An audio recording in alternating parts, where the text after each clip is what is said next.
see how it goes and then adjust my the speed of my lecture. But basically, we adopt this phasor notation for the sake of simplifying calculation. Okay? We try to remove this temporal variable from the calculation and just look into the phase of the wave by assuming that it's a sinusoidal wave, it's a time harmonic wave. Okay? So the first step of simplification is that we assume that what we are going to talk about is a time harmonic wave. And from that point of view, we can just leave out this term in the calculation. So this is how we simplify the analysis. And you see that when we adopt the phasor notation for multiplication in particular and also division, the phase, what we care about, the phase of the signal now is the calculation of addition, subtraction in this calculation. That simplifies the calculations. Okay. For example, well, of course, if you want to adopt that kind of calculation, we need to make a connection between the mathematical tricks with the real world thing, because we live on this part of the world. Okay, it's a real world with a real signal, everything. But then when we do the analysis, we are adopting complex numbers that are not real. Okay, but then we need to have a tool to do the conversion. Okay, just like when we use the computer to do the simulation, perhaps in the real world we don't care about the digital bits like the 1001 and so on. But then after we adopt the calculation, the computer calculation, is using like a 1 and 0 kind of the digital signal. But then after we have the result, we need to convert it back to the real world. Okay, so we have a user interface, we have a screen to tell me what is real. Okay, same thing. After I finish all the complex analysis, I need to be able to convert it back to the real world. And then let's look at how easy we could do that.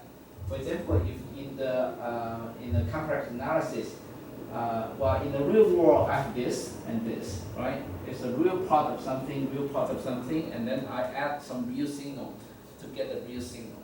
But then, if in the calculation, for example, in the computer, I do this complex addition. After I finish the calculation and take real part of it, equivalently, it's the same as I do the real calculation in the real world. So why not, if this part is, if this part of the calculation is simple, why not I finish this and then take a real part of it? And the good thing is that the complex analysis allow me to do this. I finish the complex analysis and then take a real part of it to come back to the real world. Okay, so we need to have this to justify the calculation we'll be doing by using the complex numbers. Okay, same thing, if I multiply a real signal with some real number, well, in a computer I can do this. I first multiply this complex number with the real number, and then after I finish this calculation, I take a real part of it. The same thing. It's the same as my real world calculation. So this is good. And then if I do a differentiation, in the real world I do a differentiation to a real signal, right? This is a real signal. I do the differentiation. Well, the complex analysis allows me to do the derivative first, and then take a real part of it. These two results are the same. So I start to build my confidence that I can do everything with complex number first, and then later convert it back to the real world. Okay, so this is sort of a few rules to allow you to do this complex analysis first, and then convert it back to the real world values. So a lot of people actually don't quite talk about this, but in fact, when you adopt some scheme for calculation, you need to justify the way you do the calculation. Okay, so this is sort of some rules But there's one thing you need to be careful, right? In the real world, we have two real signals multiplying with each other. But you cannot do the complex multiplication first and take a real part of it. Be careful about this. What you can do, in fact, is this. The multiplication factor is a real number. Then you can do the multiplication first and take a real part of it to come back to the real world. But if you multiply two complex numbers and then finish this calculation, take a real part of it, it does not come back to this. Be careful about that. Okay, and then you have to find another trick for you to come back. Okay, and that is the complex pointing vector that we'll talk about. But be careful that you cannot always do this and then come back to the real world. You can do differentiation, you can do integration, you can do summation, you can do real factor multiplication. Okay. With this as a tool, then let's start to remove the temporal part of the wave function. Okay. So now let me jump to this page. So suppose that now the wave function is written into this, like this. It's the real part of this. And when I write this, it is understood that this wave is a time harmonic wave. Okay, after this point, agree, right? And if you want to do a temporal derivative, then what happens is that after you finish the calculation, you end up having this term. So when you put this derivative into inside this part, you end up taking a derivative of this exponential g omega t, and this derivative will give you g omega multiplied with the original term. Okay. So use this as a tool. Put it into a wave equation like this. All right, just for this part, replace this c with this, and then finish the calculation. Then you end up having this expression.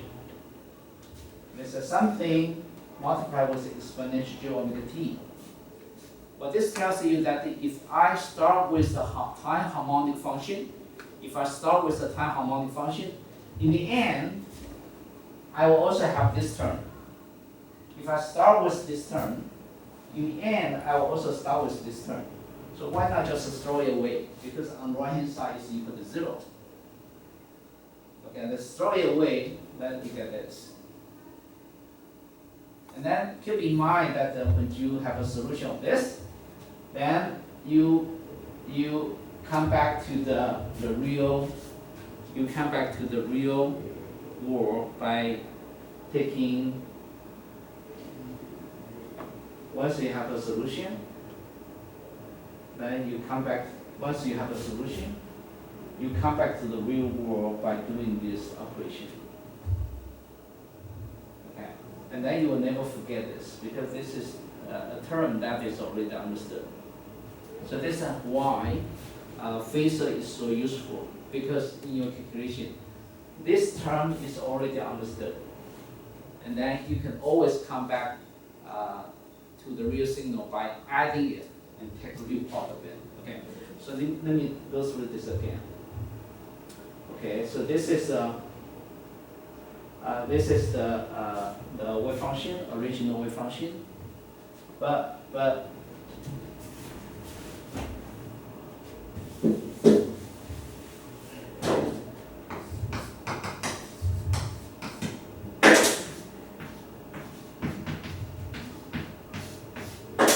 this is already understood. Okay, this time harmonic field is already understood, and this is your wave function.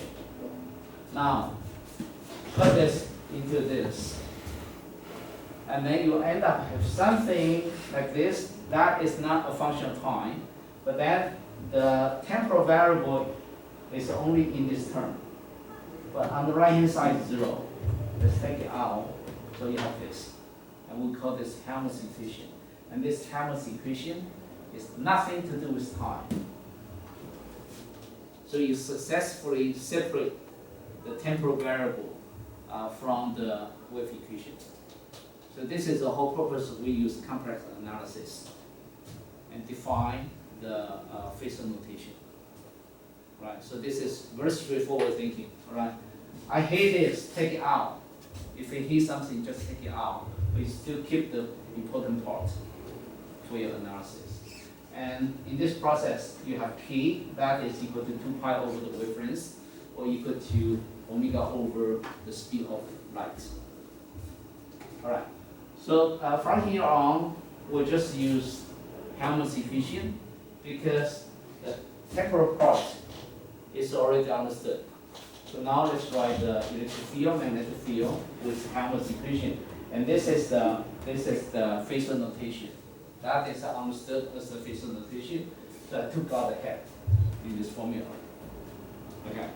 So now everything we'll start from this equation, and now worry about the temporal part because this is understood. Okay. And K and R is a position vector. K has 3 components. That gives you the direction of the wavefront. Okay. So there are 3 directions. In the x, y, z coordinate system, we talk about plane wave.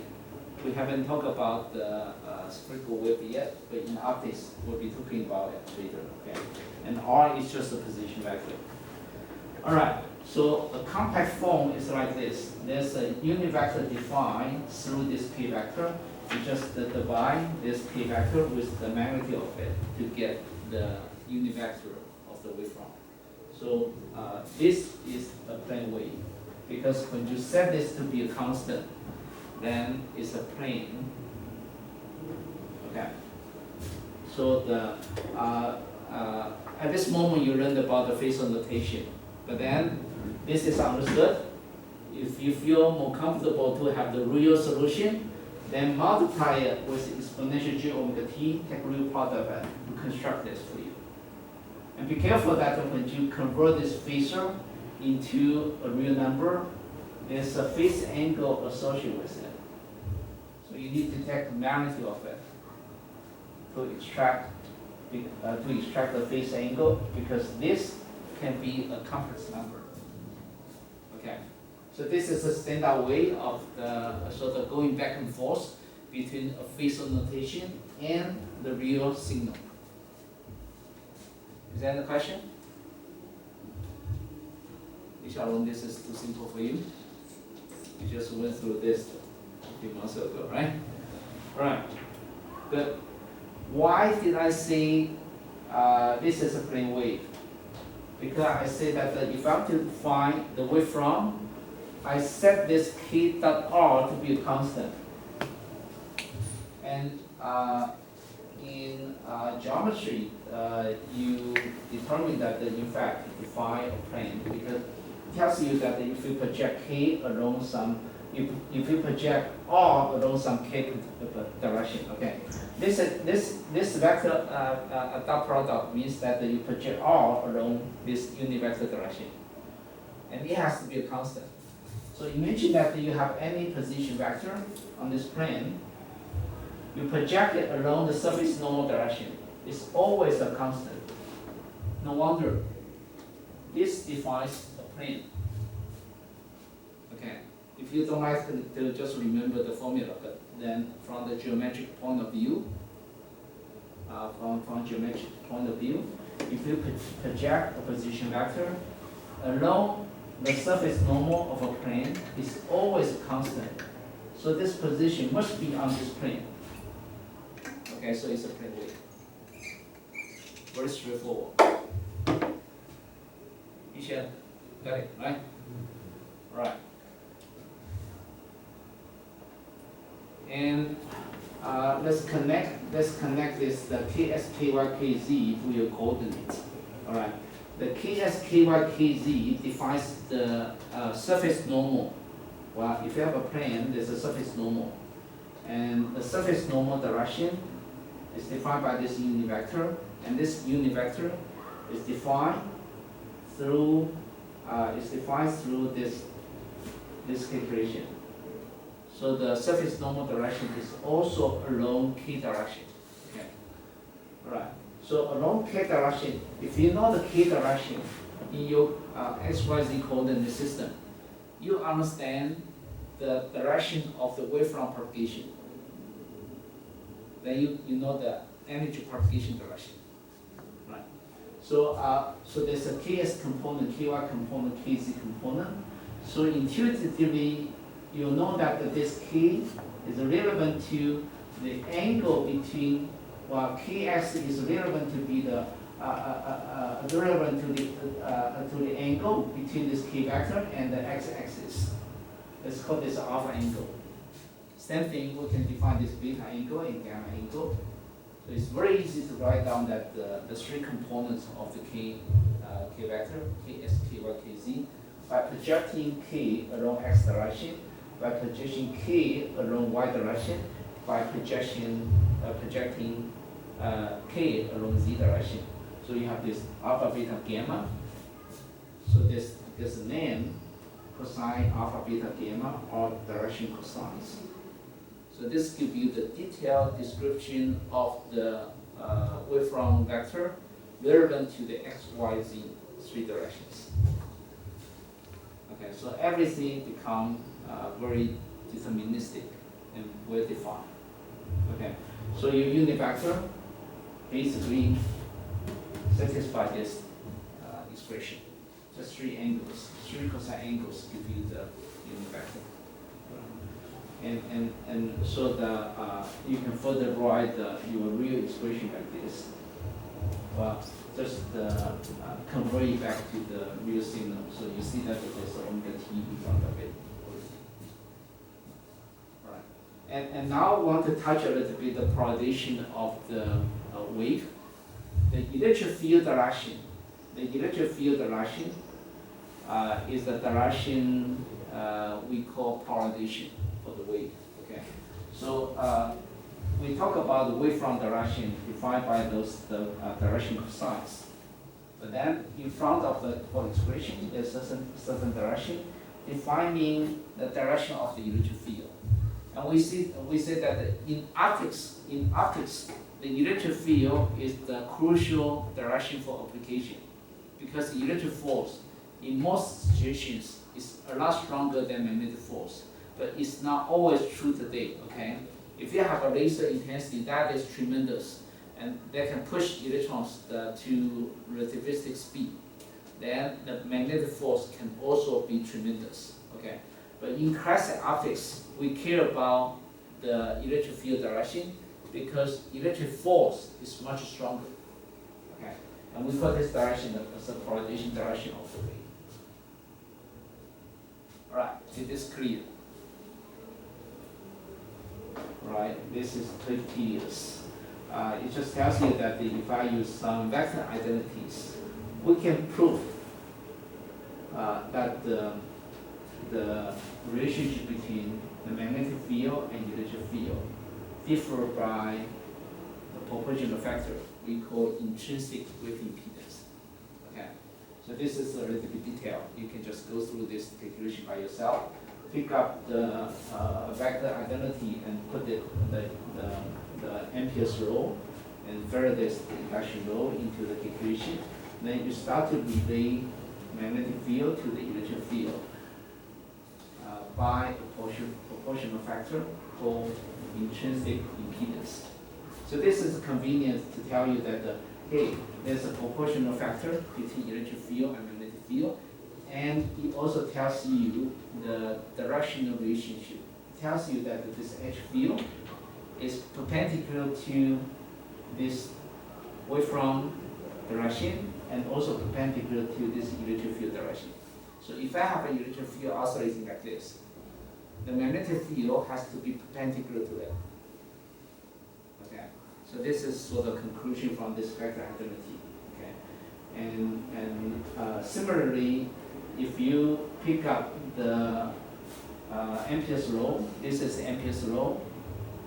Okay, this is the Ampere's law, and then put the harmonic field solution into this expression, you can also construct the relationship between electric field and magnetic field. Basically, the proportional factor is the same. Basically, you're going to have the magnetic field equal to electric field over this intrinsic wave impedance. Okay, but this vector form tells you more information about the directional relationship between E and H. Okay, and also the wavefront direction. Okay, so in the end, you come up with this kind of cartoon showing that if you have the electric field along this direction, if you have a wavefront propagating along this direction, your magnetic field must be along this direction. So you follow the right-hand rule. If you have 4 fingers, point toward the electric field, and then rotate along the direction of the magnetic field, your thumb is going to point toward the wavefront propagation direction. If you flip the direction of the electric field, your magnetic field also has to flip the direction so that the right-hand rule still apply. Okay, and we call this the transverse electromagnetic wave, TEM wave. All right. So basically, you can use some vector identities to get the relationship between electric field and magnetic field. In addition, you get the directional relationship between electric field, magnetic field, and also the wavefront vector. And then we start to have TEM wave concept. All right, so we'll come back to this.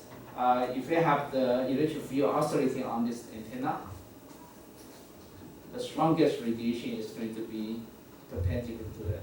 So this is consistent with the TEM wave concept, right? So next time you design a cell phone, you design it like this. It's a little bit strange and over, but the best way is not to propagate electromagnetic energy into your brain. Right? Any question? So far we moved just half of the content. I need to continue to move on. Well, this part of the lecture basically just try to simplify the notation by defining you have a wave going around z direction. Okay. Previously we have like a k vector along some arbitrary direction, so you have a kx, ky, kz. But in this calculation, let's remove the dependence of the oscillation along x and y. Just keep the oscillation along z direction. Okay. Just assume that you define electric field along this direction. We call this x, and then propagation along z. In your textbook, again, in physics department, they like to have the wave propagate along x direction. But in engineering textbook, people like to have the wave propagate along z direction. So you need to be able to switch the variables back and forth a little bit. Okay. But the physics are the same. All right, so we are in the engineering school, so we define the propagation direction along z direction, and then there's no variation along x and y direction, so we simplify it like this. And then there are 2 solutions associated with it, with the k vector along z direction, but it could be propagating along z direction plus z direction, or in the backward direction. And both are solutions to this Helmholtz equation. Okay, so let's go through this really quick because this is sort of review. Okay, and if you want to see the real signal, let's multiply with exponential geometry t.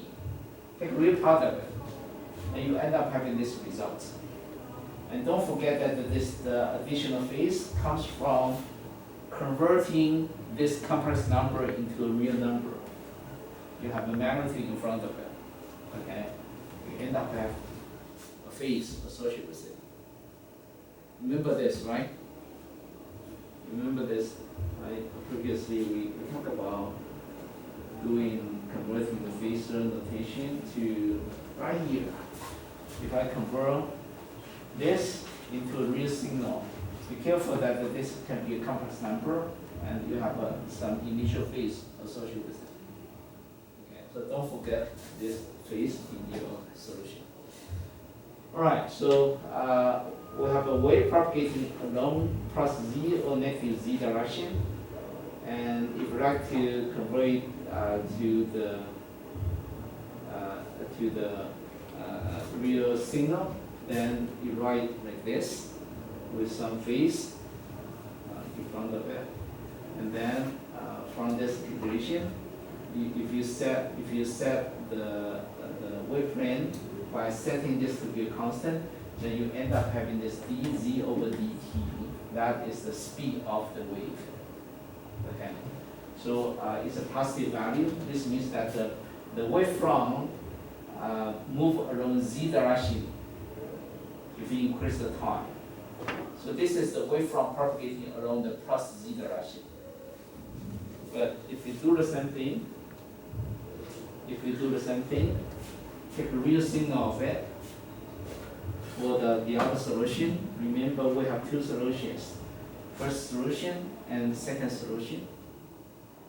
Okay, the sign in front of it are different. But we have a convention that we multiply this with exponential g omega t and take real part of it to get a real signal. If we do the same thing for the second solution, we end up having this result. And the sign here is plus. Previously, this is minus. And then set this wavefront to be equal to the phase to be equal to a constant. Then when you do this dz over dt, you end up having a minus sign in front of it. It means that the wavefront, if you allow the time to tick, the wavefront is going in the backward direction of z. Okay, so there's a minus sign right here. So the wavefront, this is the backward propagating wave. And so now we understand the sign in front of this is going to be crucial to tell you the wave is going backward and forth.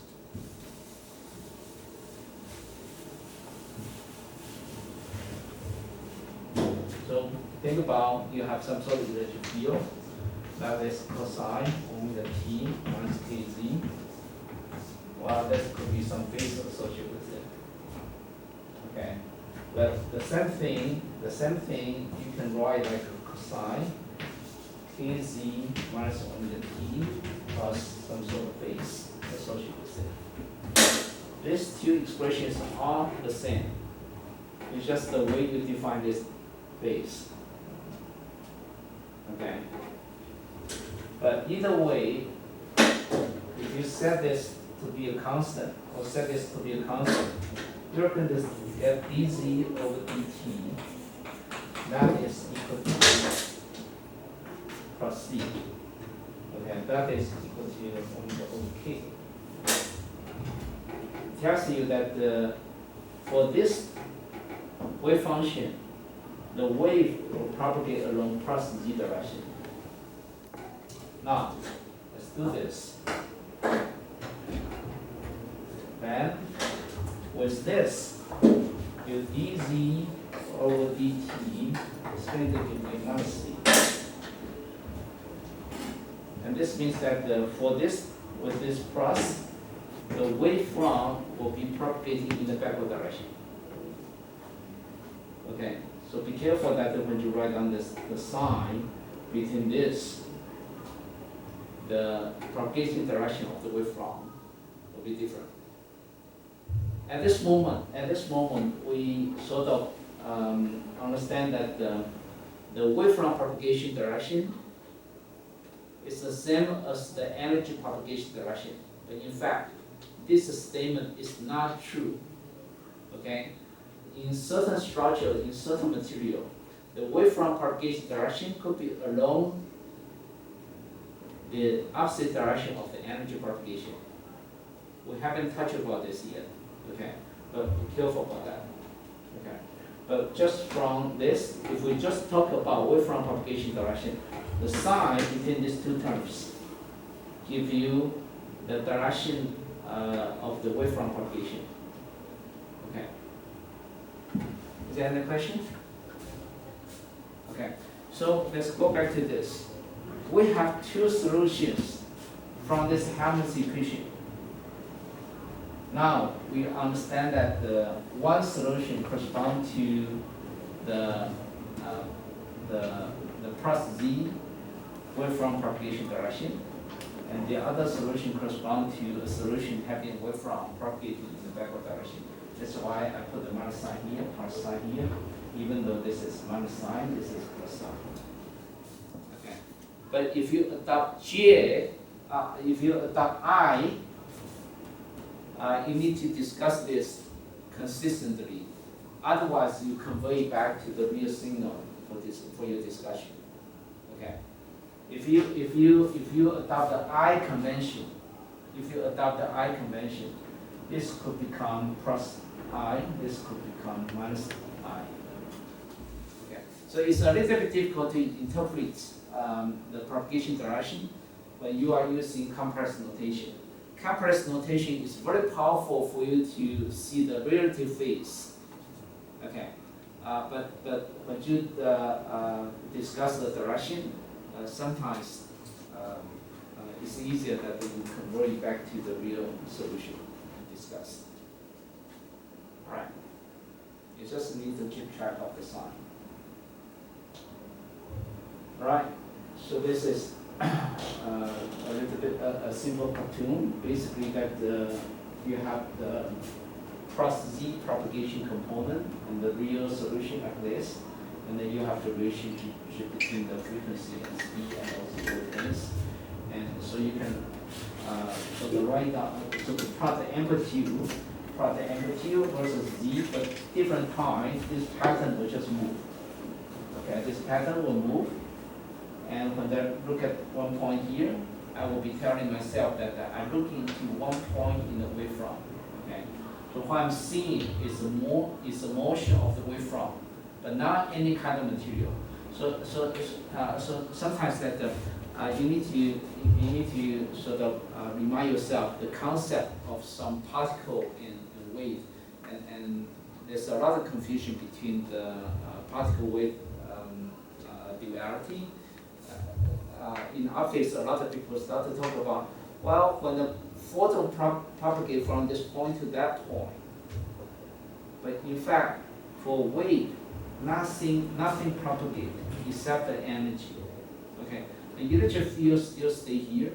It's the amplitude, it's the perturbation of the amplitude of the electric field is moving.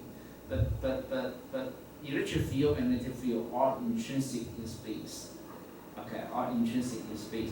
It's not that there's an electric field here, and then this electric field propagate to this location. No, the electric field is here, and the electric field is here, just like water is here and water is here, and then you generate a wave propagating from this point to this point. The water does not propagate; it's a wave propagate. So this is the thing I want to sort of remind you of. Okay. Now, this is the further calculation. If you are interested in magnetic fields, then you can adopt the formula we have from the vector identities for you to calculate the magnetic field, given a known electric field. Okay. You have electric field along x direction, and you have a solution for that, for the plus z propagating phasor. Then you can pick up the formula we had before right here. If I have an electric field, then I know the propagation direction of the wavefront, then I can calculate the magnetic field.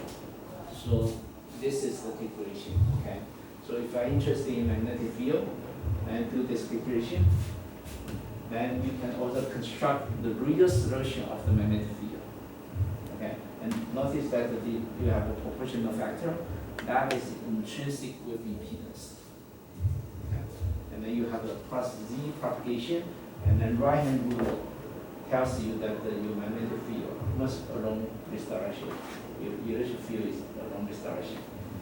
If your electric field is along this direction, then the magnetic field has to go the opposite direction. Okay. The same thing, if you are interested in the backward propagating wave, then the same formula will also tell you the magnetic field is going to be like this. So if you keep your electric field along this direction, then magnetic field is not in the opposite direction because the wavefront propagates in the backward direction. And we call this TEM wave. Okay, when we talk about the laser cavity and also the laser modes, then there will be the most commonly used mode is TEM modes. All right, polarization. We touched upon this a little bit. That is the direction of the electric field of a wave. And polarization is so important because that is the direction of the electric field of your wave push the electrons. And when you are able to push electrons, then this means that you can do some work. Okay. So polarization direction of a wave is along the electric field direction. So when I write down my electric field along x direction, we say that this is the x polarized wave. Okay. And in general, if you have a z propagating wave, and then you have an hy plane like this, right? You have a z along this direction, and then you have an hy plane. Then the electric field can be along this direction, along this direction, along this direction. So I can have a general case that I have an x component and a y component electric field. Okay. And then the simplest case is that I have the same phase, or I have the same phase for the x component and y component. So this means that the electric field vector is going to align along certain direction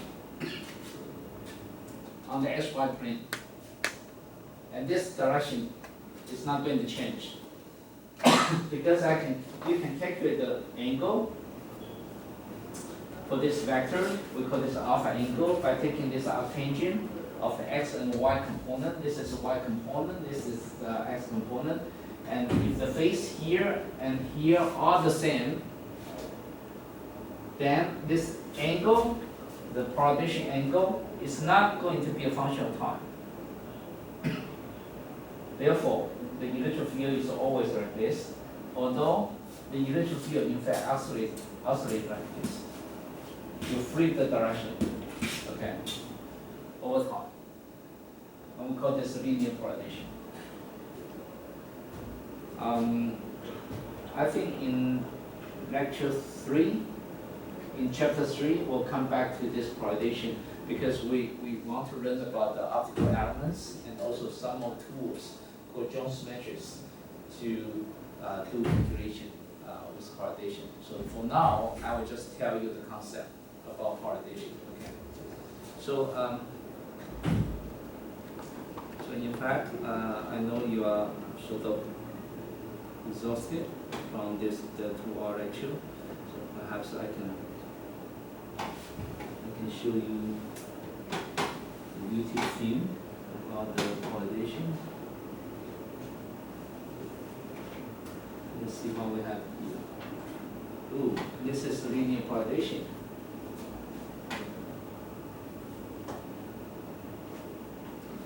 Okay. One component of electric field along x direction, the other component of electric field along this direction. And this is not magnetic field, okay? We just plot the electric field direction. Do it again.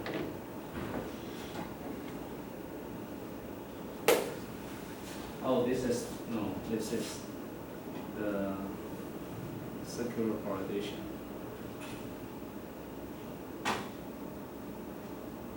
Okay, again, this is the linear polarization. They are in phase. This is the maximum, this is also maximum, and the net electric field is going to be aligned this direction, oscillating like this. Okay, So we call this linear coordination.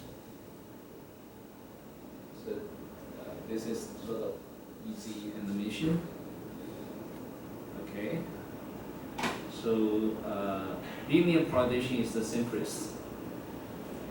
And then there are more complicated polarization states of light.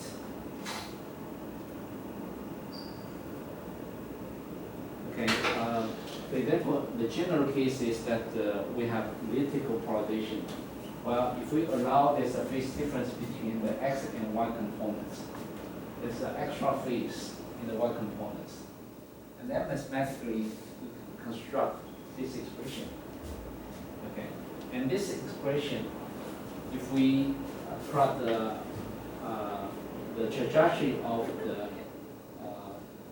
electric field tip on the xy plane, the vector of the electric field is going to trace out this ellipse. Okay? And this is again the high school mathematics. For a conic expression like this, if this condition is satisfied, then this xy satisfies the curve on the ellipse. Okay. You can verify that this equation satisfies this, and so in fact you can construct the trajectory of the tip of the electric field on this xy plane. And this just means that the electric field was straight on this ellipse with tips landing on this trajectory over time. And we call this elliptical polarization. Okay. And of course, if you allow, for example, this ex, ey to be the same, okay, and then the slant angle is given by this expression. This is all mathematics. You can just verify it from your basic knowledge on geometry. Okay. And so in the simplified cases, that if you allow this phi, the phase angle, would be plus minus the 90 degree, then you end up having upright ellipse. And if you allow the amplitude to be the same, then the polarization, the trajectory of the tip becomes circular polarization. Okay. So before you go, I can create. I just go back to this. Continue this. So this is circular polarization.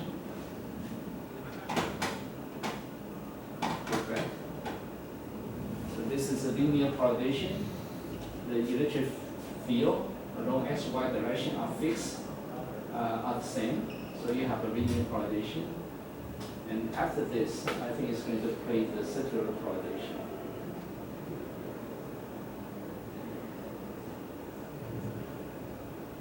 Okay, so this is circular polarization. You see that the x component, y component are off by 90 degrees. So if you project the electric field vector onto xy plane, it's rotating. It's the green arrow is rotating like this. But and then if you have a symmetric field, then you're going to see elliptical polarization. Okay, so this is sort of give you some concepts about the polarization state of light. In general, it's the elliptical polarization. In special cases that you have linear polarization and circular polarization. And the rotation direction, depending on the phase between the two components, whether or not the x component is leading the phase of the y component, or the x component is falling behind the y component. That will decide the right rotation or left rotation. Okay. And this is going to be some subject we'll come back in chapter 3. All right, so this Wednesday is going to be online class. So you connect the link, and then I will also connect myself to you. And I could spend a little bit of time to finish up my lecture, but I will be calling your name to give the review. Okay, just make sure that you catch the material and also in good progress with the class schedule. Any question? We don't have the quiz on Wednesday, only the quiz that you described on the last class are only happening on Monday. Well, on this Wednesday, I would not have time to have any quiz for you, okay? But I cannot say for sure in the future how we're going to have a quiz or not have a quiz. But I'll be calling your name to use my slide to do some review. And you feel free to put in your own materials into the slides, okay? Previously, I was hoping that you'll be making the slides. And to reduce your loading now, you use my slides. But I'm hoping that when you review the material, when you go through the material, you can add your understanding into my slides and then give a good presentation during the session. And in the background, I'm going to rate your performance. Okay? And it's more likely to have quiz on Monday. Suppose I have more time to teach. Right, see you there.